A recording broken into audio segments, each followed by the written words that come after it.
네, 아멘입니다. 네, 우리가 수련회를 잘 마치고 있는 중이죠. 네, 오늘도 수련회라고 들었죠. 네, 맞습니다. 수련회 둘째 날 우리 말씀을 계속 연속해서 보고 있습니다. 우리 어제 말씀이 뭐였죠? 오버컴. 네, 오버컴은 어떻게 우리가 이룰 수 있다, 어떻게 극복할 수 있는가, 죄와 그리고 우리의 유혹과 어떤 시험 속에서 우리가 어떻게 그것을 극복할 수 있다? 인내하면서. 아멘이시죠? 네, 오늘은 패스오버입니다. 우리는 어떻게 이 죽음을 뛰어넘는 것인가? 우리의 가장 큰 문제인 이 죽음, 우리의 인생에서 가장 걸림돌이 되는 이 인생의 이 문제를 우리는 어떻게 해결해 나갈 것인가? 오늘 말씀을 통해서 우리가 함께 나누려고 합니다. 네, 역사는 새롭게 쓰여집니다. 왜 역사는 새롭게 쓰여지냐면 이 역사는 역사관이 있기 때문에 그렇습니다. 여러분 역사관이란 말 들어보셨습니까? 네, 역사를 연구하는 사람들의 관점이에요. 역사를 연구하는 사람의 관점에 따라서 그 역사를 해석하고 그 역사를 다시 생각하게 되는 것입니다. 그러니까 어떨 때는 좋은 역사라고 생각했었던 그것이 누군가에 의해서 뒤바뀌어지는 그런 경우가 생기는 거죠. 역사는 새롭게 쓰여집니다. 관점에 따라서 역사는 바뀌는 거예요. 또 역사는 위대한 사람들을 통하여서 새롭게 쓰여지기도 합니다. 저는 이 세종대왕을 굉장히 존경하고 또 안중근 의사를 존경하는데요. 그분들을 통하여서 어쩌면 이 대한민국이라는 나라가 새롭게 쓰여지지 않았는가라고 생각합니다. 그런데 요즘 우리들이 살아가는 시대에는 혁신적인 제품들을 통해서 역사가 새롭게 쓰여지죠. 네, 우리 처음에 스마트폰이라는 걸 여러분들은 처음 만져보셨겠지만 저는 예전에 카이폰이라는 걸 썼었거든요. 뭔지 모르시죠?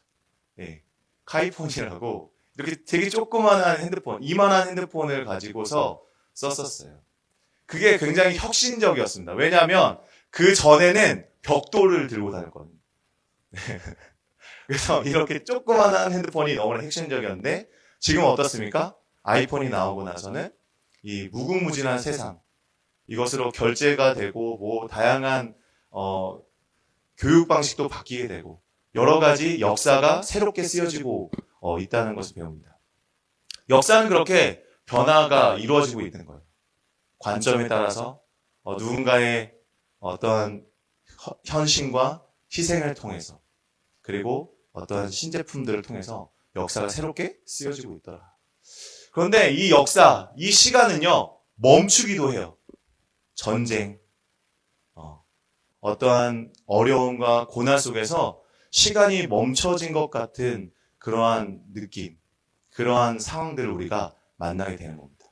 어쩌면 우크라이나 지금 전쟁을 지금도 계속하고 있는 이 우크라이나 사람들의 삶은 어쩌면 4년 전부터 멈춰져 있지 않을까. 그 전쟁이 일어난 시점부터 그들의 시간은 정지되어 있는 것은 아닐까라고 생각을 합니다. 그런데 시간이 또 거꾸로 가기도 해요. 우리가 코로나라는 그러한 위기를 만났을 때, 이 전염병의 위기를 만났을 때 우리가 나아가고자 했었던 그 방향들이 완전히 뒤집어지는 일이 벌어졌죠. 그래서 이 시간은 거꾸로도 간다라고 생각됩니다.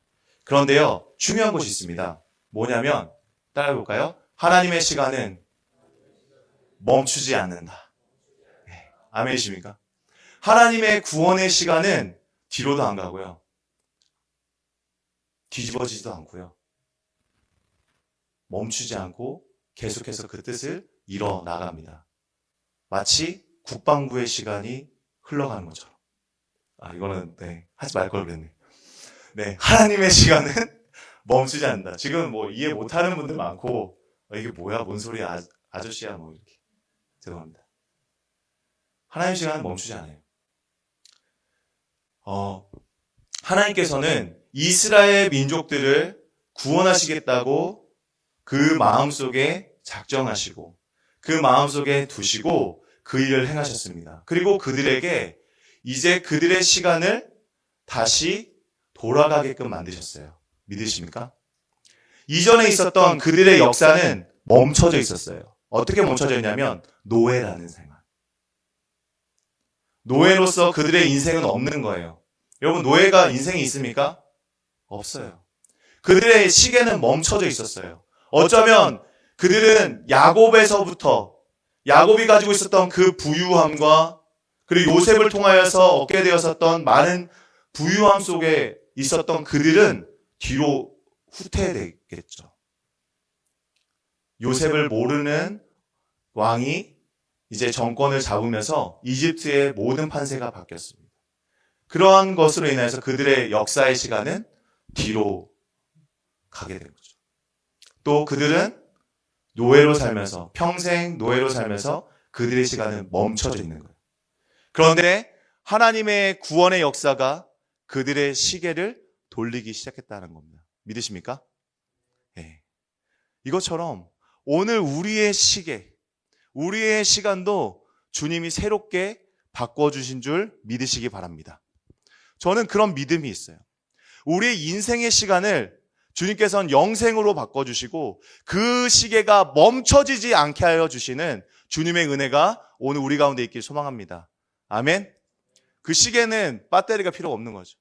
주님께서 역사하시기 때문에 멈추지 않는 시계, 주님의 그 시간 안에 우리가 있음을 믿으시기 바랍니다. 그래서 오늘 한 번만 눌러주시겠습니까? 잔을 냈습니다. 네. 그래서 하나님께서는 창조를 통해 우리의 시간을 바꾸신다.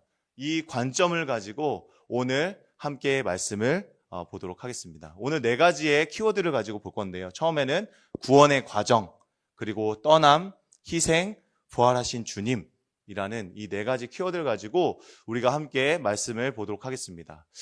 먼저는 구원의 과정입니다. 여러분, 6월절이라고 하는 이 절기를 아세요, 여러분들? 어렸을 때 이 시은속 키즈들이나 아니면 모태신앙, 예. 엄마 뱃속에서부터 신앙심을 갖고 태어났던 분들은 6월절이란 말을 많이 들었을 거고, 우리가 찬양할 때도 이 6월절 어린 양에 대해서 이야기하면서 찬양하기 때문에 알고 있을 거예요. 그렇죠? 근데 6월절이라는 게 넘을 유, 건널 월이에요. 우리가 이것을 패스 오버 했다, 건너갔다, 강을 건너갔다, 죽음을 건너갔다, 이러한 이야기가 될 겁니다. 그런데 우리가 우리 준영 팀장님이 수고해 주셨지만 일부러 그 모든 구절을 다 읽었으면 좋겠다고 생각을 했어요. 사실 핵심적인 문장들만 읽어도 괜찮지만 이 과정들이 있었다는 거를 좀 우리가 인식을 했으면 좋겠다고 생각해서 읽었습니다. 하나님께서 구원의 방법, 구원의 과정을 정하셨다라는 것을 우리가 생각해야 되는 거예요. 우리를 구원하시기 위하여서 우리를 그 하나님의 구원의 시간 속에 우리를 부르시고, 하나님께서 먼저 하신 게 뭐냐면 구원의 과정, 구원의 방식, 구원의 방법을 제정하셔서 그것을 따르게 했다는 겁니다. 여기에 우리가 어떤 생각을 하냐면 너무 하나님이 비합리적인 것 아닌가? 왜 이렇게 어렵게 하시는 건가? 그냥 우리를 그냥 뛰어넘게 하시고 그냥 구원하시면 되는 거 아닌가라고 생각하는데, 하나님께서는 이스라엘 백성들을 구원하시기 위해서 10번의 재앙이 있게 하셨어요. 그 고센 땅에 10번의 재앙이 있게 하여 주시고 나서 그들을 구원할 방법을 세세하게 그 방법을 보여줬다라는 겁니다. 그런데 왜 하나님께서는 이러한 구원의 방법을 사용하시는가? 우리가 의문을 가질 수가 있는 거죠. 그런데 이것은 따라해볼까요? 하나님의 절대 주권. 네, 하나님의 절대 주권이라는 거예요. 우리가 이 하나님의 절대 주권에 대해서 인정하고 그것을 따라가는 것이 필요합니다. 요즘 많은 분들이 하나님의 이 절대 주권에 대해서 반감을 가지고 있는 분들도 있어요. 하나님이 왜 그러한 구원을 하시는가? 왜 하나님의 구원을 마음대로 하시는가? 이런 생각을 갖고 있는 그런 분들도 많다는 것이죠. 그런데 그것은 우리가 하나님의 그 절대 주권에 대해서 도전하는 거예요. 제가 여기에 보면 하나님의 내적 사역과 외적 사역이라고 적어놨습니다. 하나님의 내적 사역, 외적 사역이 무엇인가? 처음 외적 사역에 대해서 말씀을 드리면 하나님께서 우리를 구원하시는 그런 모든 과정들을 얘기하는 거예요. 하나님께서 나를 구원하시기 위해서 나를 시온수교회로 부르시고 우리 공동체를 만나게 하시는 거, 그것이 하나님의 외적 사역이라는 거예요. 이해되셨습니까? 네. 그럼 내적 사역은 무엇인가? 그렇게 마음을 먹으셨던 걸 내적 사역을 하는 거예요. 그런데 이 내적 사역이 바로 구원과 연결되어 있는 겁니다. 그래서 하나님께서 이렇게 내가 구원하겠다라고 결정지은 이 유월절의 방법을 통해서 구원하겠다라는 것을 우리가 반문할 수가 없는 거예요. 왜? 그분의 마음속에서, 그분의 선하시고 그의 온전하신 그 뜻 가운데서 그것을 결정하셨기 때문에 우리는 그것에 순종하는 것입니다. 믿으십니까? 오늘 이 유월절의 절기를 만드시고 이 유월절에 문지방에 양의 피를 바르시고 그 임방과 문설주에 그 피를 받고 나서 뭐 어떻게 해야 돼요? 그 집 안으로 다 들어가야 되는 거예요. 그게 방법인 거예요. 문 밖에 있으면 구원을 얻지 못하는 거예요. 이게 하나님의 방법입니다.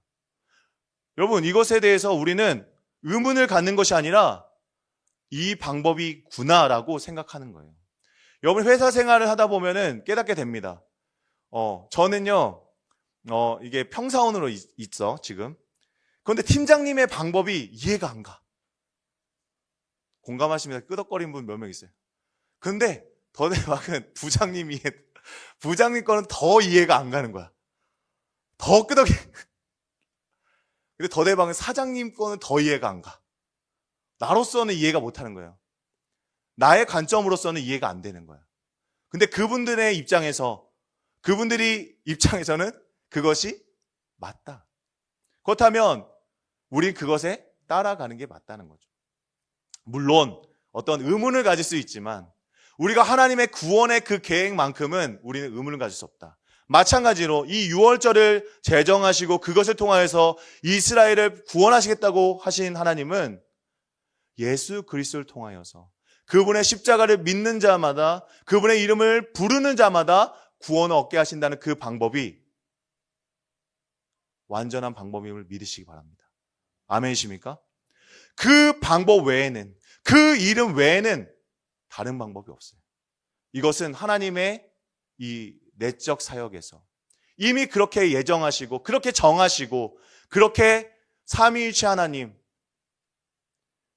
성령 하나님과 성부 하나님과 성자 하나님의 그 안에서, 그들의 그 안에서 이미 이루어진 합의가 바로 그 구원의 방법인 거예요. 믿으십니까? 우리가 이 절대 주권을 이해해야 하는 것입니다. 그래서 하나님의 절대 주권에 대해서 이렇게 얘기했어요. 이 바울 사도는 토기 그릇이 자기를 만든 사람에게 나를 왜 이렇게 만들었습니까? 라고 말할 수 있습니까? 그럴 수 없다는 것이죠. 이 토기장이는 귀하게 쓸 것도 천하게 쓸 것도 만들 수 있는 거예요. 보니까 내가 정말 아름다운 것을 만들 수 있어. 그리고 아름답지 못한 것도 만들 수 있어. 뭐 이게 문제가 아니란 거예요. 그냥 그 사람의 내적인 사역, 그의 마음속에 그것을 결정하는 것일 뿐이에요. 우리가 그것에 대해서 뭐라 할 수가 없는 것이죠. 이게 절대 주권입니다. 두 번째로 베드로전서 우리 20절을 한번 함께 읽겠습니다. 시작. 이것을 위해 하나님께서는 세상이 시작되기 전부터 그리스도를 택하시고 이 마지막 때에 여러분을 구원하시고자 보내주셨습니다. 아멘. 아멘. 이게 하나님의 방법이라는 거예요. 이 방법을 결정하셨기 때문에 우리는 예수 그리스도를 통해서만 구원을 얻을 수 있다. 이 믿음의 고백이 저와 우리 모든 푸른 공동체의 고백이 되길 소망합니다. 아멘. 아멘. 그러면 이제 그렇게 고백하고 이 방법이 유일한 방법, 오직 나를 구원한 유일한 방법이라고 고백하는 자들은 하나님 우리가 그리스도를 통해 믿게 되었으니 여러분의 믿음과 소망은 이제 누구에게만 있다? 하나님께만 있다. 이 말이 어떤 것입니까? 우리의 구원의 문제, 우리의 믿음과 소망은 하나님께 있기 때문에, 그분의 마음속에서 굳건하게 지키고 있기 때문에 흔들리지 않다라는 거예요. 믿으십니까? 우리 안에 있었으면, 우리에게 그러한 어떠한 노력과 어떤 결과물이었다면 그 구원은 흔들릴 수밖에 없어요. 왜? 저는 오늘도 피곤하거든요. 우리 날마다 넘어지잖아요. 우리 날마다 이렇게 힘들잖아요. 내가 온전하고 싶지만 그 마음대로 안 되잖아요. 그런데 우리의 그 믿음을 주님께서 가지고 그분의 마음속에 두시고 일하심을 믿으시기 바랍니다. 아멘? 네. 하나님께서는 우리에게 믿음을 주실 뿐만 아니라 그 믿음을 관리하고 계세요. 우리에게 소망을 주실 뿐만 아니라 그 소망을 자신의 가슴에 품고 그 소망을 이루어가고 계심을 믿는 저와 여러분들이 소망합니다. 이것이 우리의 고백이고 우리의 믿음이에요. 우리가 찬양하는 하나님이 그런 분이십니다. 우리가 찬양하는 그분을 바르게 알고 더 깊이 알고 더 많이 사랑했으면 좋겠습니다. 우리 두 번째로 앵커입니다. 웨이트 앵커입니다. 이 닷이라고 하죠. 돛이 아니라 닷. 네, 닷이 뭐죠? 네, 그 배가 큰 배가 이게 정박이라고 하나요? 이게 정지해 있었을 때 이 흔들리지 않기 위해서 이렇게 내리는 엄청 무거운 쇳덩어리, 이것을 닷이라고 합니다. 그런데 이 닷을 다시 감아서 올리는 거예요. 그것을 우리는 출발한다, 떠난다라고 보는 겁니다. 여러분, 이 독도법 혹시 아십니까? 네, 군대 얘기하면 이게 또 화색이 돋는 분들 몇 분이 계셔가지고. 네, 독도법. 무엇가 돼요? 독도법이라고 하면? 독도를 지키는 법인가? 네, 죄송합니다. 또 아저씨 또 개그. 독도법. 네, 지도를 해독하는 법. 지도를 해독하는 법. 이게 독도법입니다. 제가 이 독도법을 이제 군대 가서 배웠는데, 제가 중대에서 제일 잘했어요. 그래서 제가 이 독도법이 머릿속에서 잊혀지지 않는 것 중에 하나입니다. 정말 열심히 했어요. 다른 건 이길 수 없는데 이 독도법만큼은 제가 정말 잘했던 과목입니다. 그런데 이 독도법에서 진짜 중요한 게 있어요. 이 친구가 지금 여기 보면은 M2 나침반 아십니까? 웃는 분들 또 있어요. 이게 M2 나침반을 가지고 이 지도랑 이렇게 같이 하는 것이 있습니다. 이게 뭐냐면 지도 정치예요. 지도 정치. 여기 지도에 있는 북쪽과 이제 새록새록 생각나죠. 지도 정치. 그리고 나침반에 있는 북쪽을 같이 맞춘 다음에 이것을 살짝 이렇게 돌리는 거예요. 이 돌리다 보면 이 지도의 북쪽과 나침반의 북쪽이 일치하기 시작합니다. 이 작업이 먼저 끝나야지만 그 지도를 사용할 수가 있는 거예요. 이 지도의 방향을 잡는 거죠. 우리가 내비게이션 키면 그 나침반 모양 있지 않습니까? 그거를 딱 누르면 이렇게 막 가다가 막 이렇게 막 움직이는 거 본 적 있으시죠? 그 지도 정치하는 거예요. 나의 북쪽과 나의 길의 방향과 이것을 일치시키는 그 과정이 지도 정치입니다. 그런데 그 두 번째 중요한 게 뭐냐면, 볼까요, 여기? 자기 위치 결정법. 예. 이거 군대 용어입니다. 정확한 용어. 자기 위치 결정법이 필요해요. 뭐냐면 내 출발점을 알아야 된다는 거예요. 여러분, 내가 지도를 보기 위해선 내가 어디에 위치해 있는지 정확하게 알아야 돼요. 그런데 이 지도를 볼 때 이 자기 위치를 결정하기 위해서는 이 지도가 나타내는 것과 내가 위치한 곳이 똑같아야 돼요. 그러니까 내가 미국에 있는 지도를 가지고 한국에서 사용할 수가 있습니까? 없습니까? 없는 거잖아요. 그렇죠? 내가 광교의 지도를 가지고 사용해야지만 나의 위치를 결정할 수가 있어요. 아멘? 그 말은 뭐냐? 우리를 만드신 하나님의 그 지도가 있습니다. 성경이란 지도. 하나님이 만드신 그 지도와 그 지도를 통해서만 나의 위치를 알 수가 있어요. 그것을 통해서만 내가 방향을 정할 수가 있어요. 그것을 통해서만 나는 목적지를 향해 갈 수가 있습니다. 믿으십니까? 사람을 지으시고 만드시고 그들을 부르신 그 하나님의 지도, 하나님의 말씀 속에서 우리는 나를 일치시키고 나의 방향을 정하고 나의 목적지를 정할 수가 있는 겁니다. 다른 것을 가져와서는 우리는 정할 수가 없는 거죠. 세상에 수많은 지도를 남발하고 있죠, 요즘은. 인생의 성공과 인생의 자유와 인생을 아름답게 만들 것 같은 수많은 지도들이 있어요. 우리 여행 가다 보면요, 맵들을 이렇게 막 넣어놔요. 제가 일본에 갔었을 때, 근데 그 일본에 갔는데 막 여러 가지 있는 거예요. 제가 일본어를 잘 모르잖아요. 근데 거기 있는 지도들 다 가져왔죠. 근데 그 동네 지도가 아니야.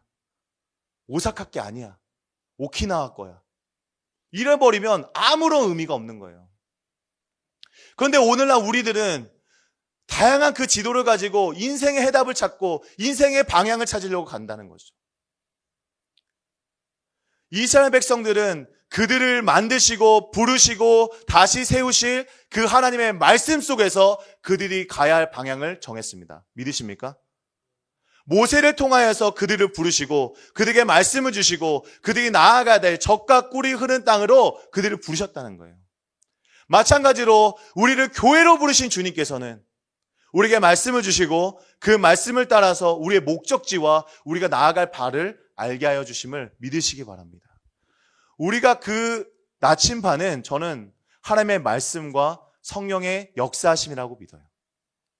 하나님의 말씀과 우리가 기도할 때 성령께서 우리에게 감동을 주시는 그 감동을 따라서 우리가 움직이며 살아가야 될 줄 믿습니다. 그렇게 될 때 우리는 가장 안전한 거예요. 우리의 위치를 어떻게 결정할 수 있는가? 성경은요, 우리의 비참한 상태를 말하고 있어요. 그런데 우리의 목적지는요, 가장 영화로운 곳을 보여주고 있습니다. 믿으십니까?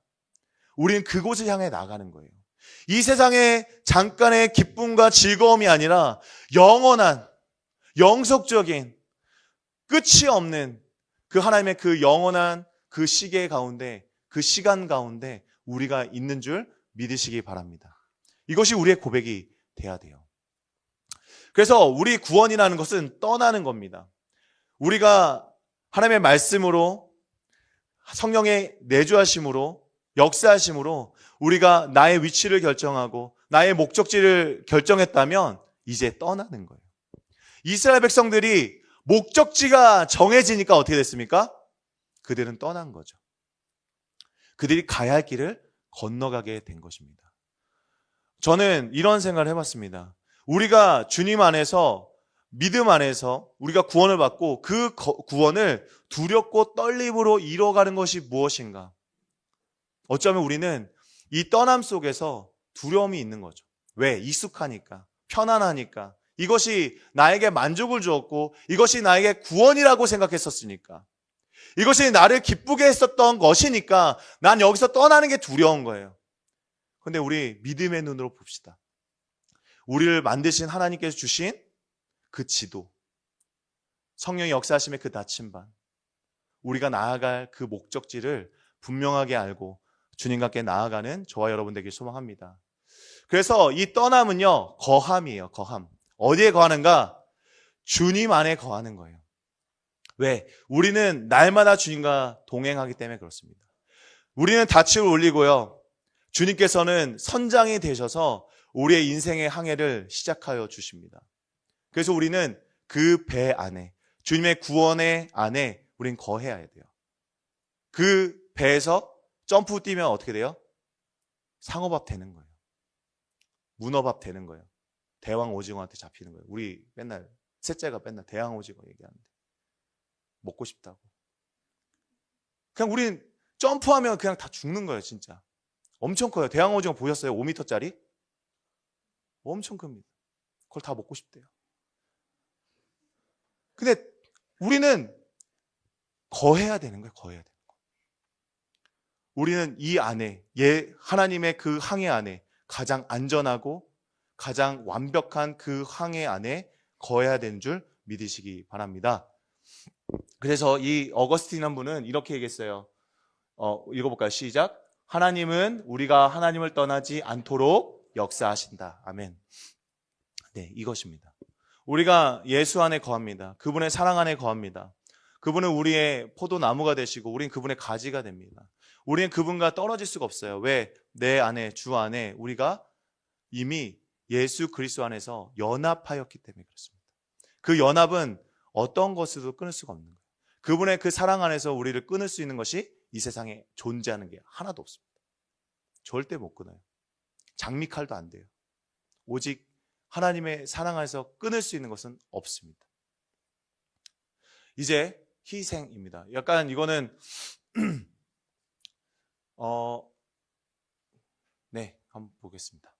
네, 여러분은 이거는 그냥 제가 하나님의 그 희생을 한번 생각해 봤습니다. 오늘 이 6월절에서는요, 이 희생제물이 나옵니다. 희생제물.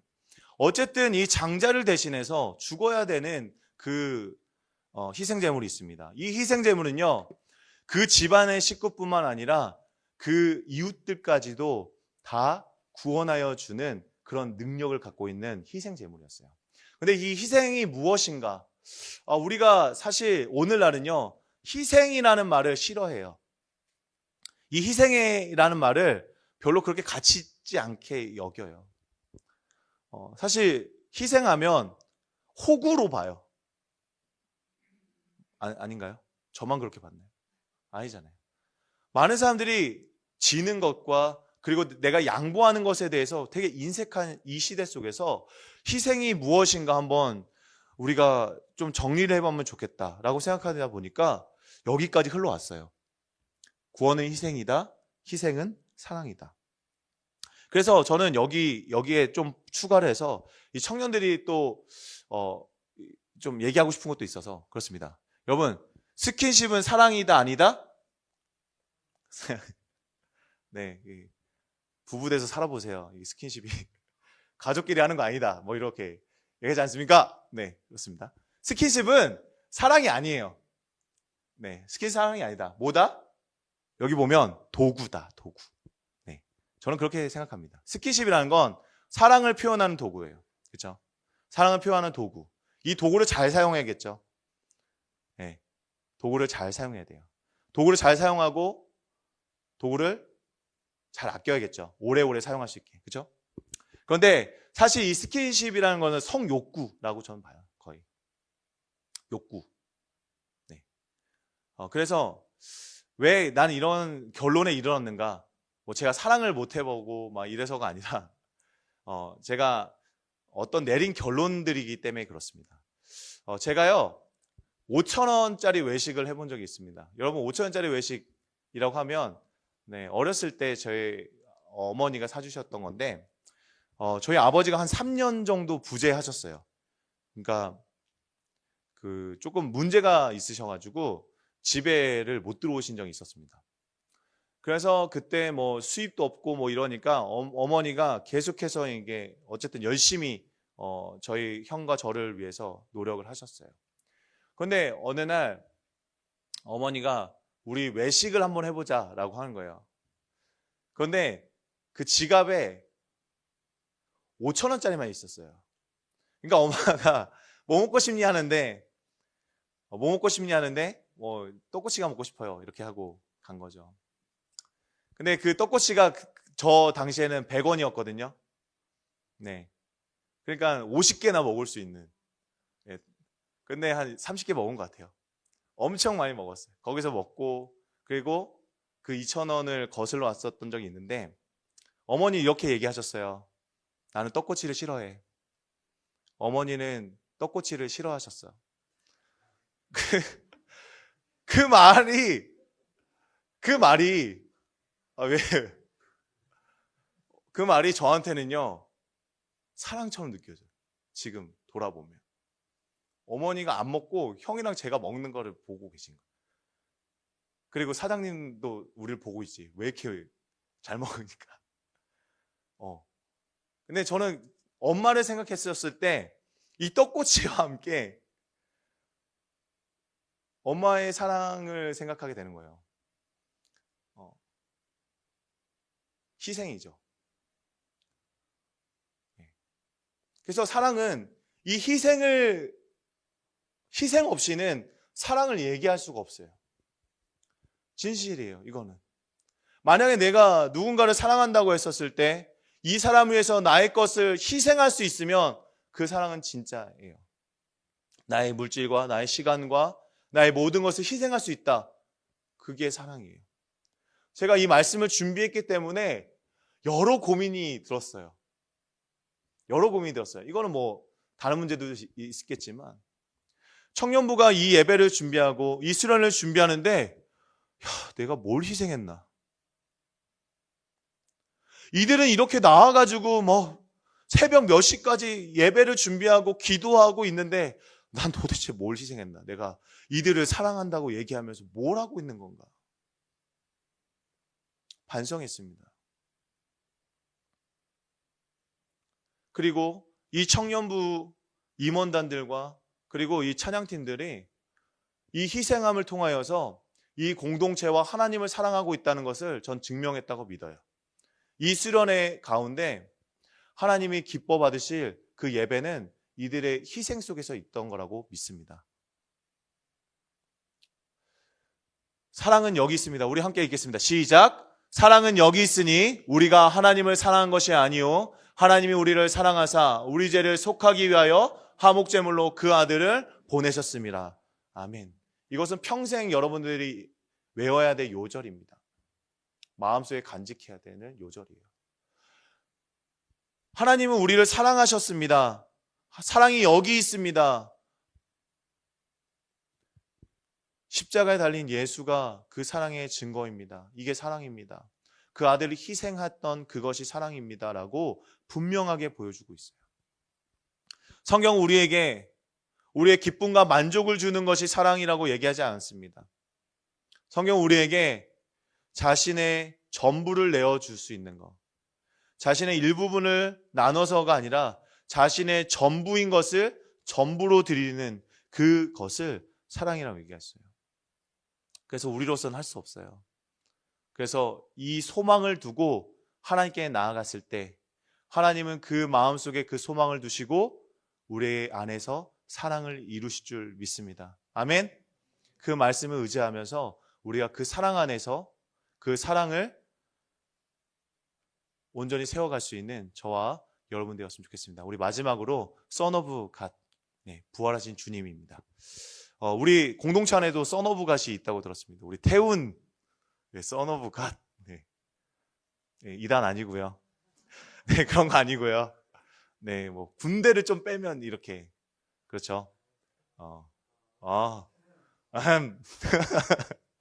Son of God. 하지만 진짜 Son of God은 부활하신 주님. 우리 함께 보도록 하겠습니다. 4절 말씀 우리 함께 읽겠습니다. 시작. 그러므로 우리가 그의 죽으심과 합하여 세례를 받음으로 그와 함께 장사되었나니 이는 아버지의 영광으로 말미암아 그리스도를 죽은 자 가운데서 살리신과 같이 우리도 또한 새 생명 가운데서 행하게 하려 함이라. 아멘.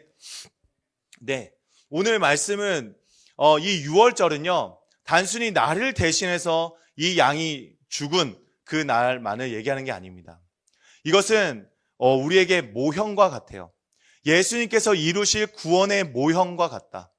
그러니까 이것은 예비 광고 같은 거죠. 10초 광고 같은 거죠. 이것을 통해서 하나님께서 이루실 것이 무엇인지를 잠깐 보여줄 수 있는 그러한 광고 정도예요. 예수님께서 우리에게 주시는 진정한 유월절은 뭐냐면 나를 대신해서 죽은 그 어린 양이 아니라 나를 대신해서 죽은 예수 그리스도와 내가 믿음으로 연합하여서 함께 그 죽음을 넘고 그 부활을 살아가는 것을 말하는 것입니다. 믿으십니까? 여러분의 그 믿음, 이것이 하나님께 아까 말했던 절대 주권입니다. 하나님께서 그렇게 정하셨기 때문에 우리는 그 믿음을 가지고 있어야 되는 거예요. 하나님께서 예수 그리스도와 믿음으로 연합하게 하시고 그분과 함께 십자가에서 죽게 하시고 그분과 함께 다시 부활하게 하여 주시는 하나님의 구원의 과정임을 믿는 저와 여러분 되길 소망합니다. 그래서 그렇다면 죄송합니다. 물 한 번만 마실게요.